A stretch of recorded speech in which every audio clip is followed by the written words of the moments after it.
ராமேஸ்வரத்தில் மேற்கொள்ளப்பட்டு வரும் பல்வேறு வளர்ச்சித் திட்டப் பணிகளை அமைச்சர் மதன் ராஜா பார்வையிட்டு ஆய்வு செய்தார். ராமநாதபுரம் மாவட்டத்தில் வளர்ச்சிப் பணிகளை ஆய்வு செய்ய பொறுப்பு அமைச்சராக நியமிக்கப்பட்ட தமிழக சிறு குறு மற்றும் நடுத்தர தொழில் நிறுவனங்கள் துறை அமைச்சர் மதன் ராஜா ராமநாதபுரம் மாவட்டத்தில் பல்வேறு இடங்களில் திட்டப் பணிகளை ஆய்வு செய்தார். முன்னதாக ராமநாதபுரம் அரசு விருந்தினர் மாளிகையில் மாவட்ட ஆட்சித் தலைவர் சிவகுரு பிரபாகரன் அமைச்சரை வரவேற்றார்.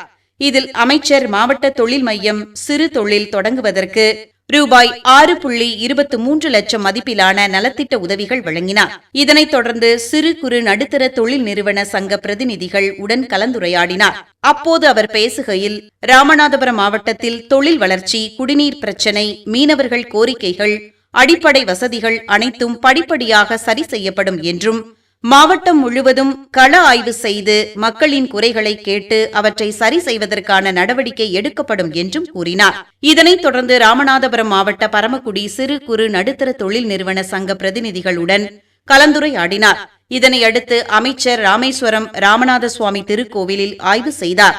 அவரை இணை ஆணையர் செல்லத்துரை வரவேற்றார். கோவில் நிர்வாகம் சார்பில் அமைச்சருக்கு மாலை அணிவித்து சிறப்பான வரவேற்பு கொடுக்கப்பட்டது.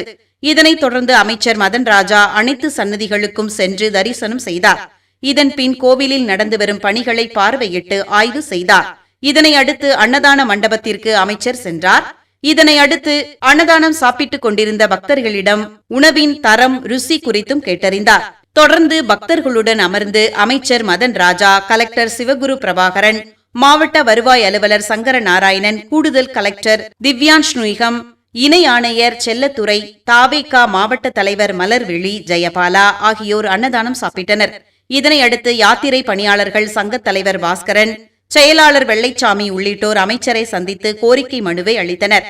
இதனையடுத்து அமைச்சர் தங்கச்சிமடம் வடக்கு கடற்பகுதியில் ரூபாய் 150 கோடியில் நடந்து வரும் தூண்டில் வளைவு பாலம் பணிகளையும் நேரில் பார்வையிட்டு ஆய்வு செய்தார். இதனையடுத்து மண்டபம் தூண்டில் வளைவை ஆய்வு செய்தார்.